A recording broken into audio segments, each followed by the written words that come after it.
In the mid-sized southern city of Arlington, racial tensions simmer beneath the surface of a police department steeped in outdated traditions.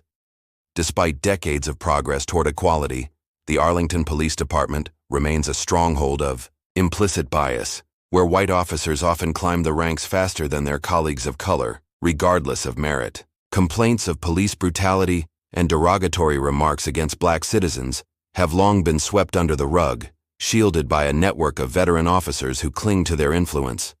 Into this fraught environment steps Vanessa Thompson, a 45-year-old black woman with 20 years of law enforcement experience, appointed as the city's first black police chief.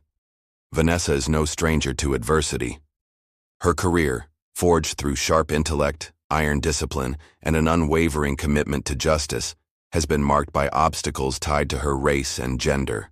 Of average height with a strong build, short curly hair, and piercing eyes, she carries herself with quiet confidence. She's seen firsthand the injustices faced by both citizens and colleagues of color, and she knows reforming a broken system requires strategy, not just strength. Her appointment, backed by the mayor and city council, sends shockwaves through the department's conservative ranks, stirring quiet resentment among those who prefer the status quo. On her first day, Vanessa chooses an unconventional approach. Dressed in dark jeans, a simple shirt, and a blazer, without a badge or any sign of her rank, she enters the police station to observe how officers treat an ordinary black woman. The atmosphere is immediately familiar. A clique of officers huddles near the reception desk, chatting idly, while a middle-aged black man waits in a corner, ignored and visibly anxious. Vanessa watches as a white officer sips coffee and mutters to a colleague, "Another black guy with problems. Let's see what he's whining about today." The colleague chuckles, and Vanessa's jaw tightens. She's heard such remarks before, but they still sting. Approaching the reception desk, Vanessa clears her throat. The young officer behind it, engrossed in his phone, barely looks up. "What do you need?" he asks, his tone laced with disinterest. Vanessa studies him, his indifference, his subtle disdain. "I'm here to see HR," she says calmly. He glances at her, his eyes judgmental, then returns to his phone without a word. She memorizes his face, noting the unprofessionalism as Zane. She waits. A deep voice cuts through the air. "What is this?" Vanessa turns to see Lieutenant Richard Miller, a tall, muscular white officer in his mid-40s, his uniform crisp and his badge gleaming. With short, light brown hair and piercing blue eyes, Miller exudes authority and arrogance. A veteran of 15 years, he's known for his toughness, his network of loyal senior officers, and his contempt for anyone he deems beneath him, especially black superiors. His arms crossed, he sizes Vanessa up with a sneer. "What are you doing?" "Here?" he demands.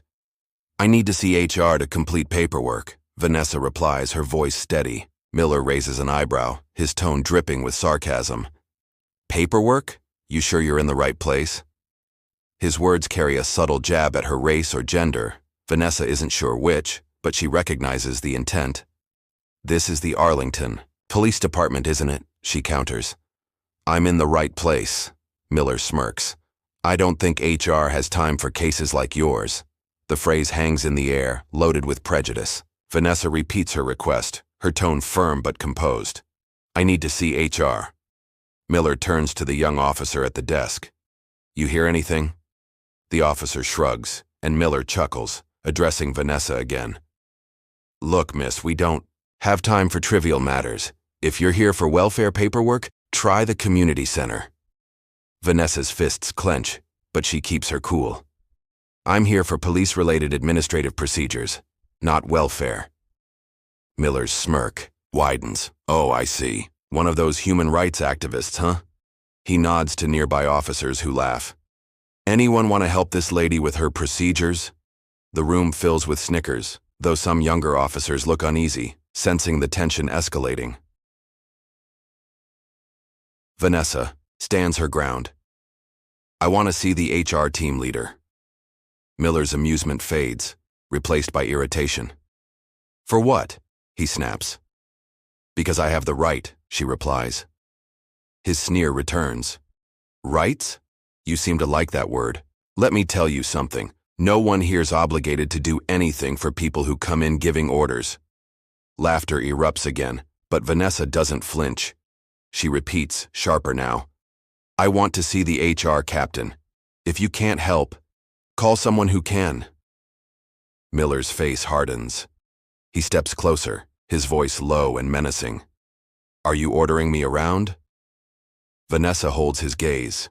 I'm asking for a service any citizen is entitled to. His eyes narrow, his pride clearly wounded by her defiance. I think you should leave before something happens, he warns. Vanessa doesn't budge. Are you threatening me? Miller's jaw tightens. I'm warning you. The room grows heavy with tension. Officers fall silent, sensing the situation spiraling. Vanessa stands firm. I won't leave until I meet the person I need to see. Miller's patience snaps. Okay, you want to meet someone? I'll help you meet someone you won't like. He nods to a nearby officer. Take her out. The officer hesitates, but Miller barks, now. Reluctantly, the officer steps forward. Vanessa doesn't move, her eyes locked on Miller's. The room watches, some officers chuckling, others uneasy. Miller, fueled by anger and wounded pride, grabs Vanessa's arm, squeezing hard. I warned you. Get out. He yanks her toward the door. Vanessa pushes his hand away, surprising him. His eyes flash with shock, then rage. A black woman daring to resist him in front of his peers is too much for his ego to bear. Without warning, Miller swings his fist. The punch lands hard on Vanessa's cheek, sending her staggering back. Her heel catches a table and she falls to the floor. The room goes quiet, then erupts in laughter from some officers. Nice shot. One jeers. She won't be so stubborn now. But not everyone laughs. A female administrative assistant gasps, her hand over her mouth. A young officer pulls out his phone, unsure whether to call for help. The black man in the waiting area looks horrified, but stays silent. Vanessa feels the burning pain spread across her face, but she refuses to show weakness. Slowly, she pushes herself up, her eyes locked on Miller. She stands, calm and composed, her silence unnerving. Miller, expecting her to crumble, looks startled. Before anyone can speak, an office door swings open. A gray-haired HR manager steps out, papers in hand. His eyes widen as he takes in the scene.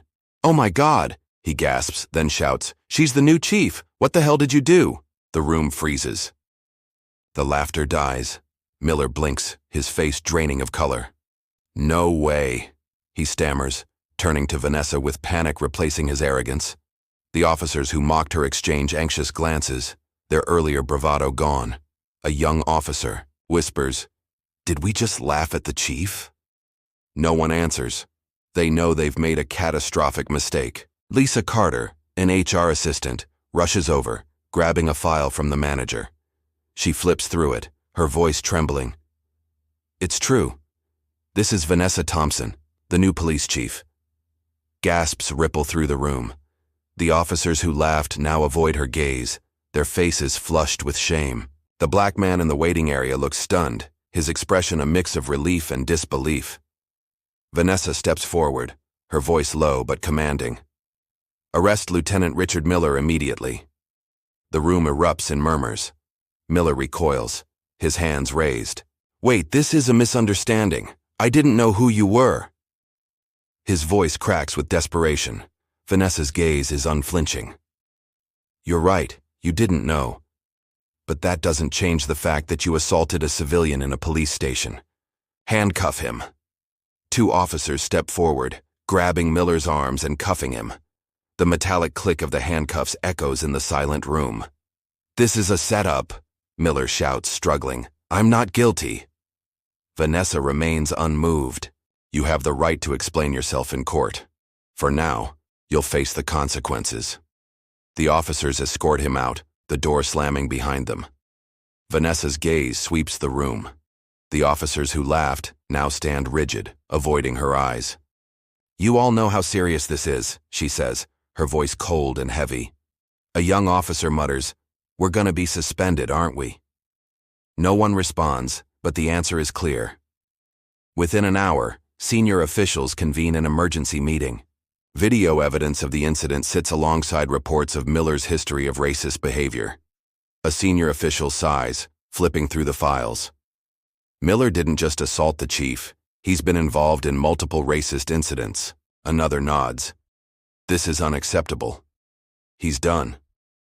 Miller is fired immediately, and several officers who supported him face suspensions and disciplinary action. The department reels from the fallout.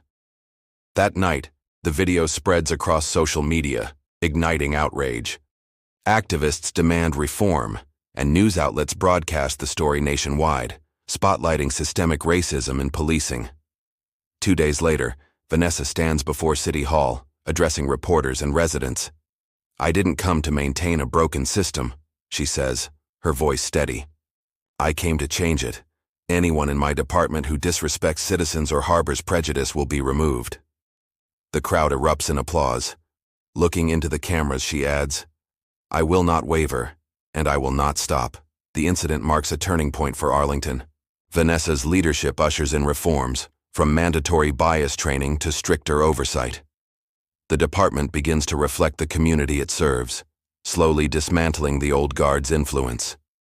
For Vanessa, it's not just about one officer's downfall. It's about building a system where justice, not prejudice, prevails.